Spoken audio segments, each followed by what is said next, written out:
started. I think there's still some people joining, but we'll kick it off in the interest of time. Welcome, everyone. For those of you who don't know me, my name is Sapna Shah. I'm the founder of Retail X Series. I'm an angel investor, and I invest in the future of retail at the pre-seed stage.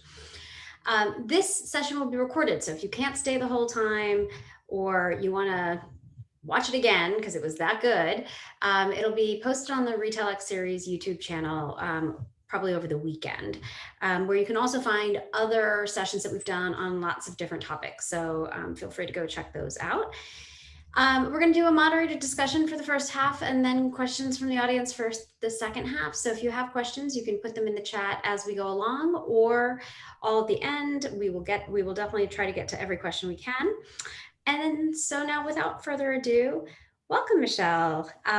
So happy to have you here. Why don't you introduce yourself and tell us a little bit about the Accessory Junkie? Great. Thank you, Sapna, for having me. And it's great to see you all.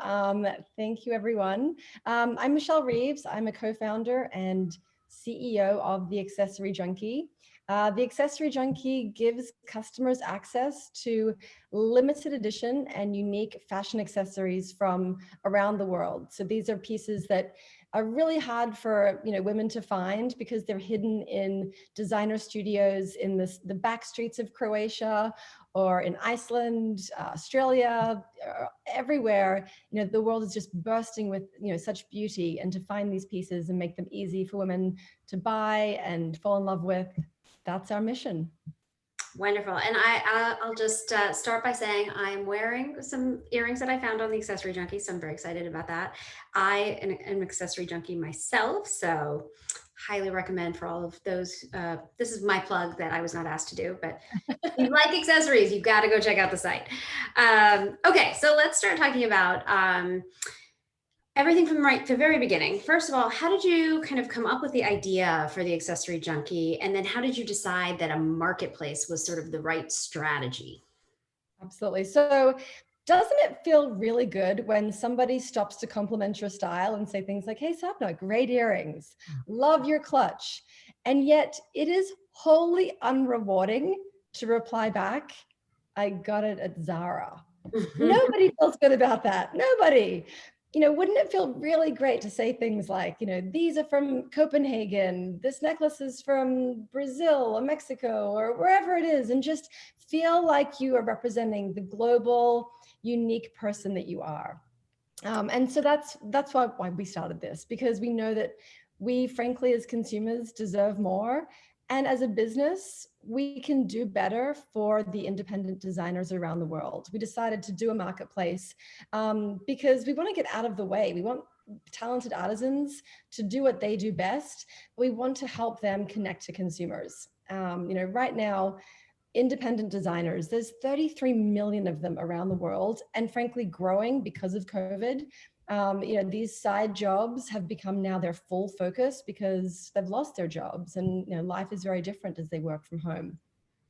And these designers are really tired of being left to fend for themselves and being stuck in overcrowded online marketplaces like Etsy. And what I found really compelling was the fact that for an independent designer in Europe to find a new customer in the US using Etsy, there's a 0.0000004% chance of that happening because it is so cluttered, so crowded, and the average Etsy user only looks at the first 15.2 results. And they're just not getting found. And it's not a reflection of their talent, of the product. It's a reflection of just a really poor space. And despite our overly saturated digital connection, it's really inefficient. So a curated marketplace is a way that we can create the best of both worlds. The consumer gets the trust, the ease, the confidence, and the designer knows that they're in good company and that they're going to be found by the right consumer. So it's a faster, better matchmake. Great. So that totally makes sense. And you've clearly had a lot of success with it. But now thinking all the way back to kind of pre-launch, what did you do in that very beginning to make a marketplace work, right? So yes, you've now found these great designers from all over the world and you've curated kind of the selection of designers. But if you build it, they don't necessarily come. So kind of what were those things that you did to kind of launch successfully and sort of build upon that? Mhm. The first thing to do is to truly understand the pain point. The problem you think you're solving versus the actual pain are often two different things. So we thought the problem we were solving was no one can find these designers, which is true and only half of the problem. The other half of the problem is the resources. These designers don't have access to take people's credit cards. They don't have access to cost effectively ship these items to a customer somewhere else. So really understanding what does the supply chain look like here and what are the pain points and what is the threshold that we need to address them. So before we were a marketplace, we actually took inventory on first. And it was the perfect way to understand what it means to work with these designers by putting ourselves in the consumer's shoes. When we're placing orders with these designers, how long is it taking? Is the picture representing the quality that we think? What is the quality and what is the pipeline for their process? And what are the pain points of wiring versus PayPal versus bank transfers? And to really live, breathe that entire experience. And that's the only way to do it. And so we learned a lot in the early stages of the supply chain itself. And how Yeah. long was it before you went from that owned inventory model to a marketplace model? So we've been testing for the past year and a half a little bit more of the marketplace and pre-orders or on demand. And that's been more now putting ourselves truly and squarely in the consumer shoes of what is that experience like for them. And so we're rolling that out and we've scaled from owning inventory wholly in the first 18 months. And in the past 18 months, now transitioning into more of a marketplace. And so 2021 will be only a marketplace. It will be all through on demand and pre orders and connecting consumers to designers through this incredible platform. So that's really interesting. So, when once, I mean, it's a little terrifying, right, to own all that inventory in the beginning because what if it doesn't sell? What were the things that you did on the consumer side to um, kind of build customer acquisition? Because I will say that I think one of the things that founders ask me all the time is, well, these are brands I'm carrying whatever sort of brands on my marketplace, but consumers haven't heard of them. So like SEO doesn't work for us. And so, we're spending a lot on Facebook or Instagram or whatever it is. What were the things that were really successful for you?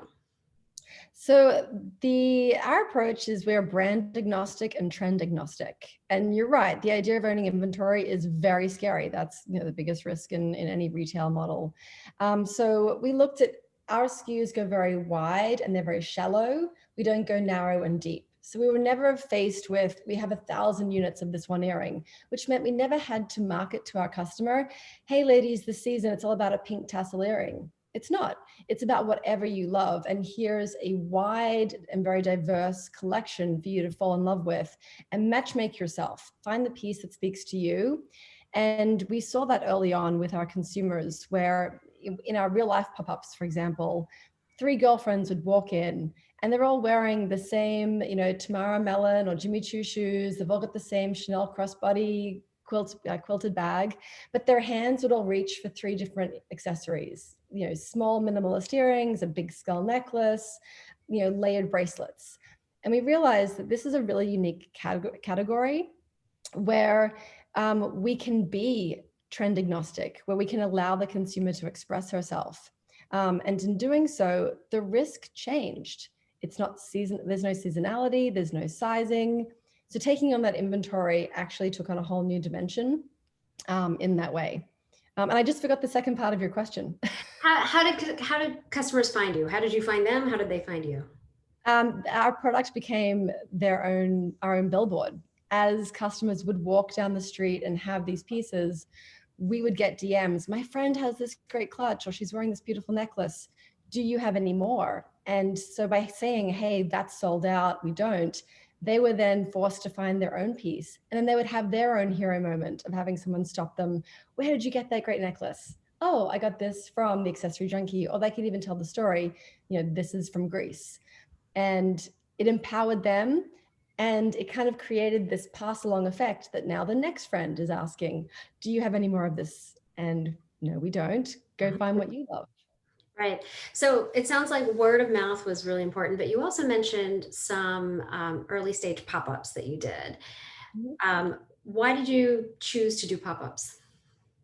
It's really difficult to understand the consumer behavior if you're purely digital. And so in the early days, pop-ups were a fantastic way to see their actual reactions and watch the behavior in real time, and B, drive customer acquisition. And we saw that in real life pop-ups, we had an 86% conversion.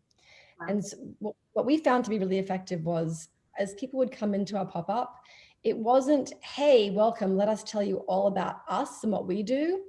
We actually flipped the script. We wouldn't let them come in and see the collection until they told us what kind of a junkie they are. Are you a taco junkie? Are you a yoga coffee junkie? Are you a fresh air hiking skydiving junkie? Who are you? And welcome. All junkies are welcome here. You're no longer a tired mom. You're no longer a student who's trying to juggle 3 jobs. You're no longer, whatever it is you've been labeling yourself all day as. You are the bachelor watching polka dot sock junkie. So come on in and see what you love and be free to be who you are. And that shifted the behavior, the mindset, and the customer acquisition was incredible. That is so interesting because I think with most marketplaces, most founders don't think of doing sort of physical in real life, whether it's pop-ups or your own store or trunk shows, anything, because it's not your own brand, right? These are not the pieces are not from your own brand. And it's really interesting that you've done that. And then you also had a wholesale relationship um, Mhm. with Nordstrom. So can you talk about that? Because I personally, when we first met, I found that to be so unusual for a marketplace. So tell me more about how that worked. We think of that as being a back-end solution to traditional retail, because you can't just copy what we do and decide, okay, great, I'm going to start, working with independent designers. It's not something you can easily add on to your existing business. It's something that you have to have the infrastructure and build in your model from day one. And traditional retailers like Nordstrom are unable to do that. And look, these are big stores driving a lot of volume. Can we make them more sustainable? Can we make them a better player in the retail game? Because what we're doing is, very much about low waste, low pollution. Every item is ethically made using locally sourced materials. So how can we give these tools and this opportunity to traditional retailers? And Nordstrom were fantastic. I think they're really innovative in the space that they operate in. So we did a test with them in December of 2018. We curated a collection that was supposed to last 12 weeks. And again, all really small, limited. They've never had a collection with hundreds of SKUs and just go very shallow with between 1, maybe up to 10 of each. And we sold out in 5 days. And they were, I think, really relieved. They had trained themselves to think if they've sold out, they're going to make the customer mad. And we can't make the customer mad. We need to make everything available all the time. And it goes back to the category of accessories, where it's okay if that one earring is sold out. There's another new exciting earring coming. There's another new one, and so they saw that the appetite was quite fierce and open to trying new styles without having to promote one particular trend and focus all their marketing efforts on that one thing. Was it hard to work with them because of that mentality of they didn't want to run out? And like, were they pushing you to say, no, no, no, our typical minimum order size is X, and for each SKU, we need X number of pieces? No, they understood from the very beginning that our model was different. What attracted them to us were our retail metrics. We kind of defy, I think, a lot of what they've been used to. So we have very fast sell-through and we have very low product returns. So the traditional retailer today has 28% of everything they sell being returned. And actually in 2020, because of COVID, that rate is far higher. And that's extraordinary to think about, all those wasted marketing dollars and resources going to sell product that, you know, a third of it is coming right back in, which then goes on discount, which then creates, you know, that spiral of low margins, discounting, and it's, you know, not a healthy part of the business. They were really intrigued that we have a less than 2% return rate. So by having 14 times less product returns, that really got their attention. They saw the fast sell-through rates, and they saw that you could sell through entire collections at full margin. And they said, okay, great, let's give that a try. Let's test this theory of going really shallow in a collection. And they saw it for themselves. That's so interesting because, you know, I think many times I think founders find it really difficult to work with kind of these legacy retailers, department stores. And it sounds like you had a great experience. So thank goodness for We that. we have, I think, just to like, I think also make sure that it's shared. Compliance, their compliance is the trickiest part. The relationship in the business is fantastic. And that's one of the reasons I think it does work so well, is because their compliance is so specific. It would cripple an independent designer. An independent designer could never meet the shipping standards, the packaging standards, the insurance, all the protocols that are needed. So we, as that middle agent, can really do that for them. We can aggregate all those pieces from hundreds of designers and make sure that they're fulfilled into Nordstrom's model with the standards that they need them to be met. Right, right.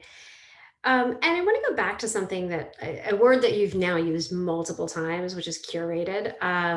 So let's talk a little bit more about that. I mean, I think you compared Etsy, you know, and design. Nobody being able to seek out new products and designers because it is such a vast marketplace.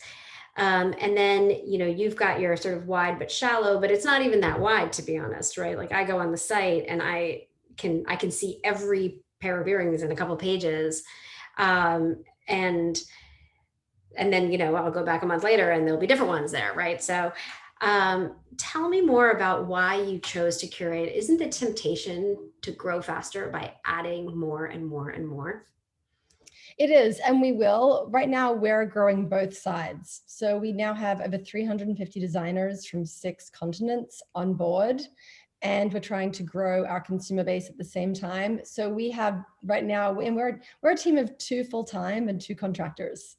So we are, you know, like operating. We can sometimes joke that we're operating a department store from the back of a food truck. So for us, we're in this growth spurt stage of just trying to have supply meet demand as we grow both ends of it. We are absolutely capable and excited to launch thousands of SKUs at any one time as we grow the consumer demand as well. So you wouldn't grow the supply before growing the demand, or wouldn't significantly grow the supply before growing the demand? Well, now that we're transitioning into more of a marketplace and not taking on the inventory, that's exactly what we're doing. So future collections you'll see coming out will have more and more SKUs. And then talk about, I mean, I think one of the interesting things that you've done that, you know, as we talk about branding for a marketplace, you know, a lot of times you buy something off a marketplace and you either you remember the name of the marketplace, Etsy, or you remember the name of the designer, but maybe not necessarily both together, right? As from a consumer perspective. How, you know, thinking about some of the things that you've done, I'm guessing like your recent Supremes collection, which looked very, very cool, like is part of kind of that strategy for people to remember the accessory junkie and not, I bought these really cool earrings from a designer, you know, who lives in this country and, you know, sources them in this way. Mm-hmm. Yeah, we want to tell more of that story. And actually, I think what's surprising to people, so many people talk about independent designers and sustainability, but they're still working with brands. These truly are mostly women and a few men who are working from their home or home studios. They don't have a website, they don't have a brand, it's just their name. And so some have been reluctant to, you know, put their name out there just yet. Others are still growing. And so we're waiting until we can grow and have a more consistent platform so that we can share more of that story about who the designer is and have more content about the behind the scenes. Here's the videos and the pictures of them making each piece. Here's the full story of their background, and have that really seamless transparency. Our goal is to be 100% traceable. I think sustainability has just been overused with a lot of gray area from a lot of retailers, and it's confusing the customer. It feels like a catchphrase. Is this really, a better way to manufacture or do business? And for us, I think the answer is to be 100% traceable, so that in the future, Sapna, you'll be able to know exactly how those earrings were made, when they were made, who they were made by, and really almost like trace the lineage of where they originated to where they are with you today. And when that happens, when we get to kind of that point, this is another sort of common problem of marketplaces is how do you get the customer to not go around the marketplace and go straight to the designer? Because I'm assuming that you're going to make some of these designers, even though they might not accept credit cards right now or have a brand website, they may at some day, right, as they grow and scale. How do you keep customers coming to Accessory Junkie as opposed to going straight back to X designer in, Asia? But there's two parts to that answer. The first is because we have really identified all of those pain points. If a customer wants to go direct, those pain points will still exist. Currency exchange, high shipping costs, being stuck in customs, and not having the guarantee of any customer service refund if there's a product defect. Those conditions and protections just don't exist in the same way if you work with us. The second answer to that question is the designers we're working with, we have exclusivity. And so unlike any other website where you can find product and you can usually Google search and find it on other sites, you cannot find our pieces anywhere else online. And so that exclusivity is really important to us as we put that in place, because we are truly supporting these designers and giving them the tools that they need to grow. We only grow if they do. And so having this really symbiotic relationship is a mutual benefit, that their goal is not to try and steal customers, and our goal is to make customers so happy that they're happy to keep using our platform. The only way around would truly be if they're traveling and finding that customer in market and going to that home studio and saying, great, I'd love to buy those earrings today.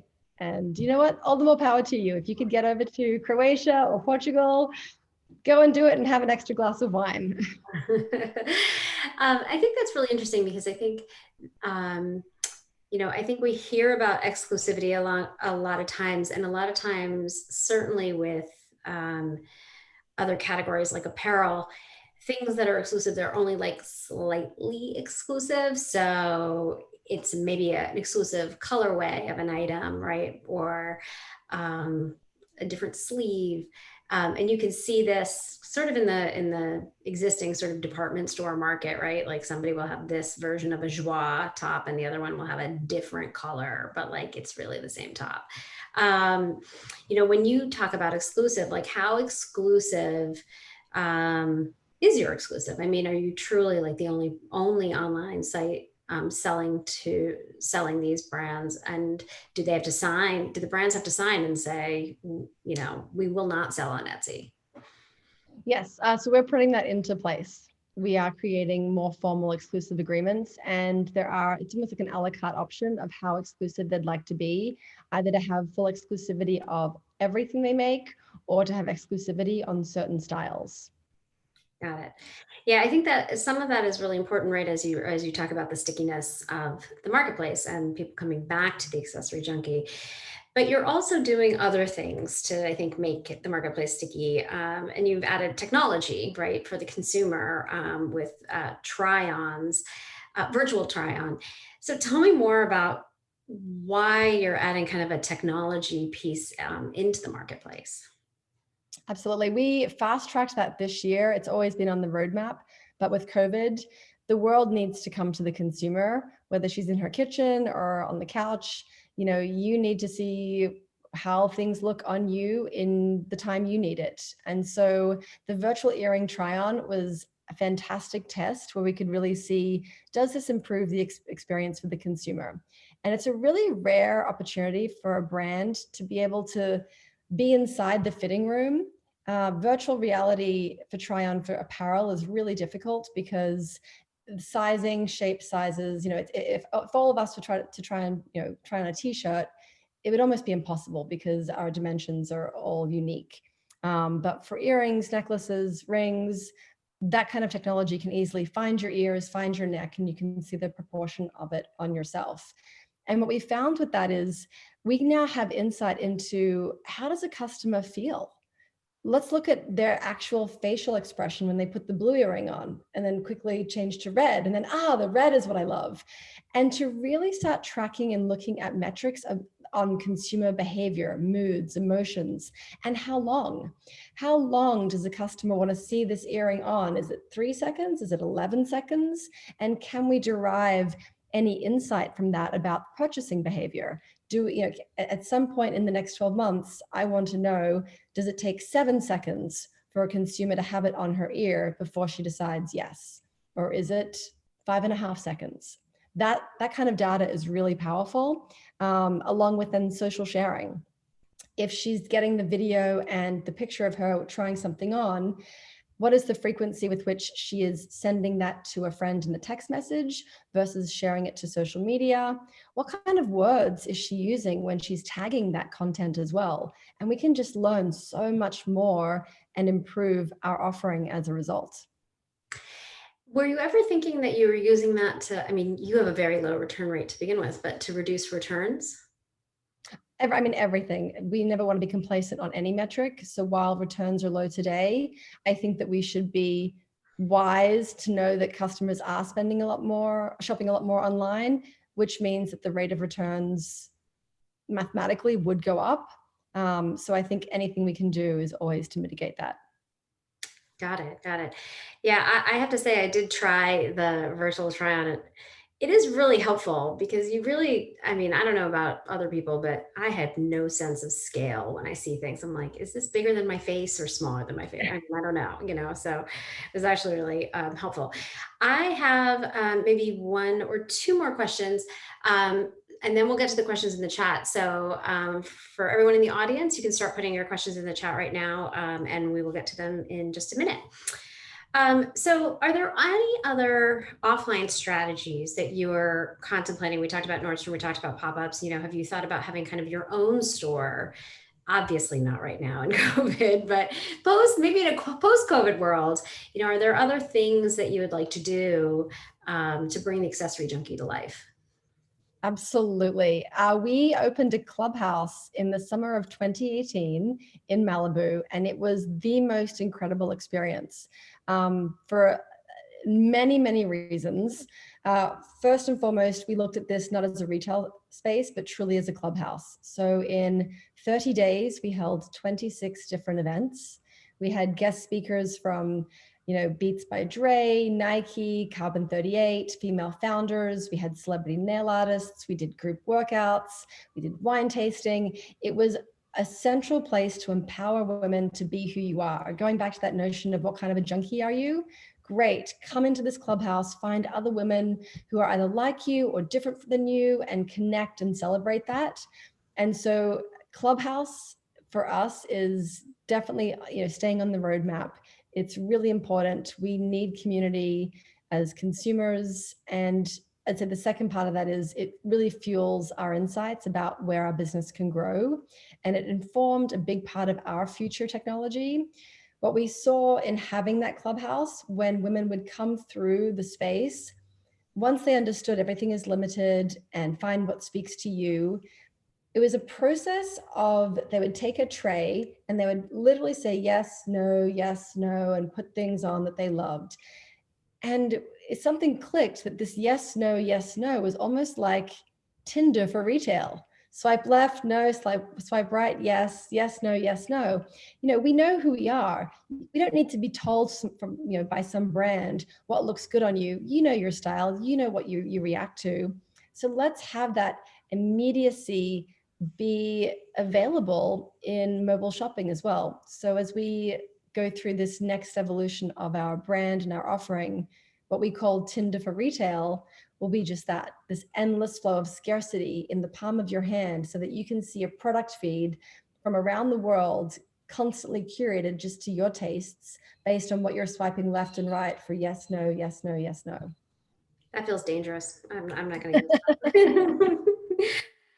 that. So the last question I have is like a really kind of practical question. So as you think about marketplaces, right? I think GMV is sort of the I think one of the numbers that everybody talks about tracking. What are the other success metrics that you're always tracking? We've talked about return rates obviously being important, but what are the other metrics that you look at?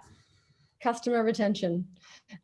This year especially, so we have a 38% customer retention, but we also look at in the past 12 months. We know that 5% of our customers have shopped with us 5 times or more in the past 12 months. We want to understand lifetime value, not of our customer to us, but of us to our customer. What is our value to our customer? How often is she going to be coming back to update her wardrobe, her style, to buy new earrings, necklaces, whatever? And so the frequency and the retention of repeat purchases is very important to us. Interesting. Okay, great. Thanks. I'm going to move on. I could ask you questions all day, but I'm going to move on to the questions in the chat. I'll just read them out so that everybody can follow along. So the first question is from Camille. Question is, I'm in apparel and I've been looking for a virtual try-on option. I know it's difficult with apparel, but if I'm still trying to explore that option, what is your advice to get started on that? That's a great question. I don't know about apparel. I do know that there's just a lot more complexity to it because of sizing. And so the retailers or brands that I've spoken with have had to go more to VR, where headsets are necessary, versus augmented reality. And so it's much more about virtual reality, and the technology is very different there. So I'm sorry I don't have better tips to share with you on that, Camille. And Camille, I'll just add that I have seen a lot of these technologies, particularly ones focused on fit with the try-on. And there's pros and cons of all of them, but I would say none of them is perfect, nor are any of them particularly easy for the consumer. I think maybe we're not quite there yet with apparel in terms of the tech. But it's certainly, I get sent those pitches all the time. Okay, the next question, will a recording of this be sent?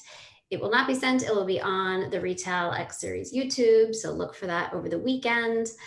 Okay, from James, I read in a glossy article that the tech backend of marketplaces is expensive to set up. Is that true? Is there any way to hack one together using Shopify, etc.? Yeah. So James, we are doing exactly that right now. We are hacking one together using Shopify, and it brings us actually a lot of peace of mind to know that if we can still succeed doing it in that clunky style, as we wrap up our round, we're currently fundraising to build out our own. If it feels like that will be worth it. And there are there can be some significant costs in the marketplace. For us, we have 2 ends, because we're building out the platform to onboard the designers and create that marketplace. Those 2 pillars, just make it probably a little more expensive for us and a little more dynamic, but our goal is to make it as robust as possible. And so we believe that will be the case. I have another revenue source for you. Once you get that built, I think you could white label that to a lot of people. I think that was a great question. It is really, I think that it's something that comes up all the time, I think, when you're starting out with a marketplace. Yep. Okay, from Claire, I'm interested in how you went about launching the try-on technology. Did you partner with another company or did you build it from scratch? And if you partnered, what did you evaluate in that process? Absolutely. Whenever trying something new, we advocate for using existing technology. There's no point creating that kind of tech debt to just try something until you know how you're actually going to be extracting value. So we used existing technology. We used that, and we had a very simple goal. Does the customer respond well to this? And I think just let that whole process inform itself. Is she using it? And if so, in what way? And we learned a lot we didn't spend any money. It cost us nothing to do. just a few extra hours of our time to get that out there. Great. Hi, Michelle and Zoltan. This is amazing, so interesting. Your research findings sound very specific. Do you find that you have to market differently to your customers? Oops, sorry, I just lost it. Differently to your customers in all the different countries or regions? So right now we're focused on consumers just in the US. As a startup, focusing the limited resources you have in one area versus going everywhere is really important. So our marketing is very specific just to US-based customers at the moment. Great. From Vicky, how do you plan on handling fulfillment in the future without holding inventory and using a pre-order or on-demand model? Isn't shipping from abroad cost prohibitive for sending small parcels to customers in the US? So fulfillment, we're looking at a couple of things. For some regions and for some designers, there may be drop shipping, but for the most part, it will still come through the Accessory Junkie through us and will be shipped out to consumers directly. And so again, accessories are such an overlooked, incredible category. They're small, they're lightweight, the shipping costs are quite friendly. So are you saying that if I was a brand that I would send you my 25 pieces or 20 pieces or 10 pieces, and it's basically consignment, like that you're not sending me you're not sending me until any money until they've actually been sold?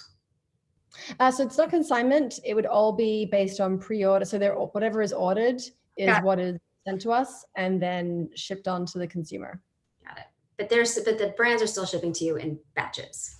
Yes, correct. And you're shipping out to the consumer. Okay, thank you for clarifying. I totally didn't get that. Okay, another question. Another question from Camille. It's exciting that you have technology integrated in so much of your business. How do you get ideas on what to integrate, and is it pricey to integrate technology? We're really at the beginning of this. The past 2.5 years have been focused on learning, test, iterating, understanding the supply chain pain points, understanding the consumer demand, understanding what opportunities there are for revenue, both on direct to consumer and wholesale. So we haven't spent a lot in technology. We've done it very manually, which is why we're doing this raise, so that we can streamline the process and make it faster and scale more rapidly. So I'll have a better answer for you in about 12 months. Great. Next question from Margaret. Thank you so much, Michelle. This has been fascinating. I'm wondering if you considered a platform like Meraki, I don't know if I'm saying that right, to build your marketplace. How easy / hard / pricey is it to use a plug and play platform, have one white labeled for you versus build one out yourself? I think, Margaret, my answer is going to be the same. 12 months. We need to have a follow-up. I can a lot more because we're right at the beginning of building all of this out. And I will check out Miracle. Thank you for sharing that as well. Go ahead. Oh, I was going to say, I hope my answer coming back in 12 months is easy, not pricey. But it might be more complicated than that. I think a lot of times,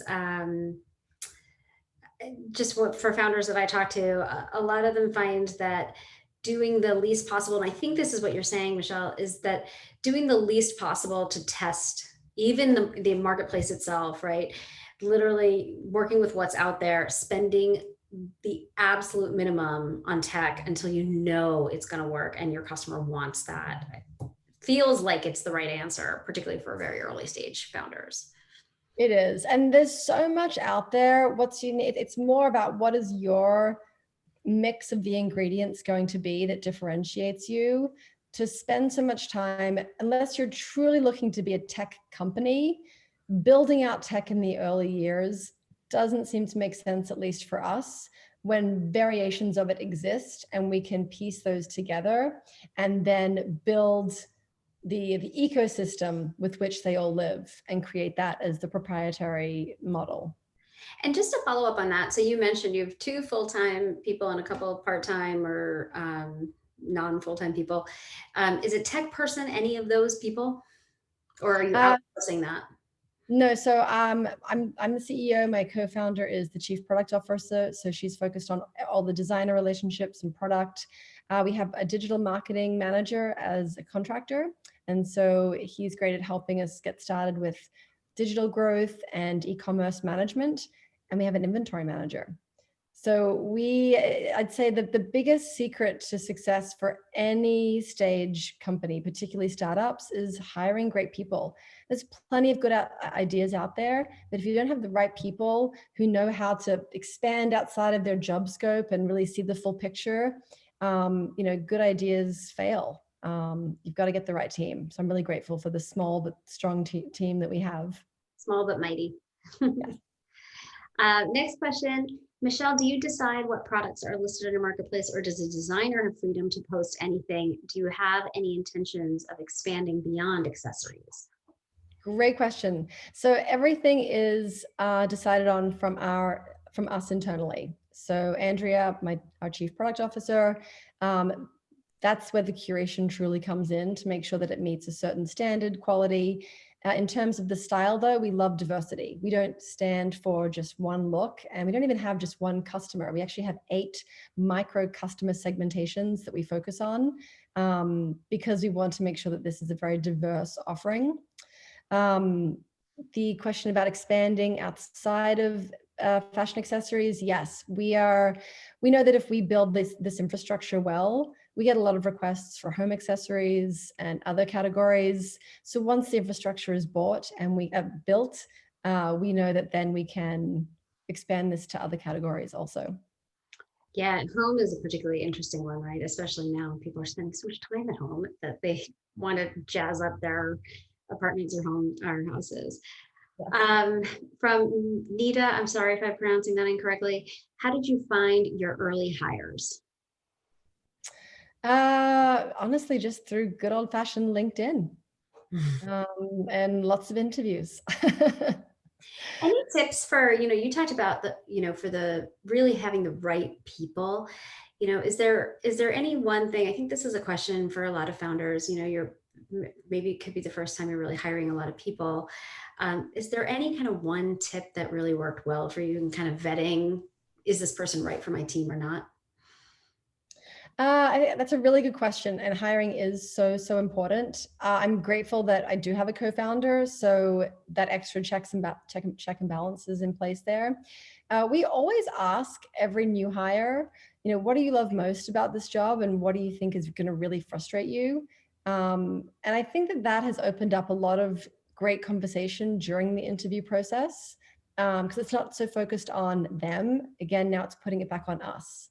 Mm-hmm. And we learn a lot, I think, in that process of the interview phase, and get to see where they're looking to grow, where they're nervous, where they're feeling weak, where they're looking for help. And that honesty and level of transparency is very telling at that stage. That's really interesting. I'm going to keep that one in mind when people ask me what they should be asking. I'll just steal that from you. Another question from Camille. I've been running my plus size, I can't speak today, plus size business for such a long time. I currently own inventory, but I'm considering pivoting to a marketplace, but so many people discourage marketplaces. How did you decide that a marketplace was the best business model? And sorry for all the questions. No, this is your chance to ask questions, Camille, and everybody else as well. Yes, it's so true. And I hear you, Camille. You've got, for every person who says marketplaces are great, someone else says you should just do 10 SKUs and do 1 million of them. It's about what business do you want to run, and which business do you feel like you want to run, frankly, and a better resourced for. I think for us, given the nature of the scarcity and the low volume of inventory, the marketplace made the most sense, because we can't just put all of our marketing dollars behind one item and then push that and sell a lot of them. We need our marketing dollars to sell the platform, to sell the culture, the brand, the experience. And so the marketplace made the most sense. I think if your company has depth to your SKUs, owning inventory can make sense, just knowing how to efficiently use your marketing budget so that you're moving through those pieces as quickly as possible so that you're not sitting on remnant inventory for too long. I think this is an interesting question because I think there's also maybe um, from an investor perspective, particularly at pre-seed and seed, there are investors who either love marketplaces or investors who absolutely despise marketplaces. I'm sure you found that as well. I mean, did you get pushback on that question? And I feel like I also had asked you that question, so that pushback might have been from me. But kind of what has been your experience on that front? I know a lot of the founders on this call are going to be fundraising, and this is going to come up if you've got a marketplace. Yep. I think that's like, we don't consider ourselves to just be a marketplace. It's why we have been so diverse in our sales strategies. We've got the wholesale relationships that we're continuing to grow with Nordstrom. And that, I think, proves out that we can be more than just one model simultaneously. But I definitely have heard both sides of the coin. And that's fine. I think it goes back to where people have the most experience and can offer the most value to help companies grow. I actually look at The RealReal and eBay as a great example for, at least for our model. As you know, before we had The RealReal, consumers only had eBay. If you were trying to consign or sell something, you would either go to your local little thrift store, consignment store, or you'd go to eBay. And that's kind of where we are today with Etsy. If you make something at home, you've got your local little boutiques that you might put your earrings in, or you have Etsy. The RealReal came and showed truly the force of what can be done by mobilizing and aggregating the independent consumers as their own sellers to then put all of that inventory together. And that's what we're looking at doing here. We want to mobilize and aggregate and centralize the independent designers so that they're not so alone and unsupported. And we see truly the strength that that aggregation can have. Yeah, that makes sense. That makes a lot of sense. Okay, next question. How early on did you first hire someone, and what position was it for? I guess these are your contractor positions. So we actually hired them right at the same time. And I think about it in terms of myself and my co-founder. We were both running, splitting the business on strategy, roadmap, and growth versus product. And at some point, two people cannot, you need to sleep at some point. And so to have the inventory manager hire to support the product and fulfillment and the Nordstrom relationship, which was growing very quickly, and to have a digital marketing hire to support me in our efforts for accelerating consumer acquisition and sales conversion, that both happened last year. So after 2 years, we made those hires, and that helped tremendously. Wow, that was a long time to not have hired doing those things. It goes back to, we really believed, and I think took to heart, be your own intern. We wanted to learn every part of this business so that when we do hire, we know exactly the person we need. And that actually goes back to, how do you find great people? When you really know the role that you're looking to fill, when that person is going to be capable of filling it. And so in those early years, we did everything.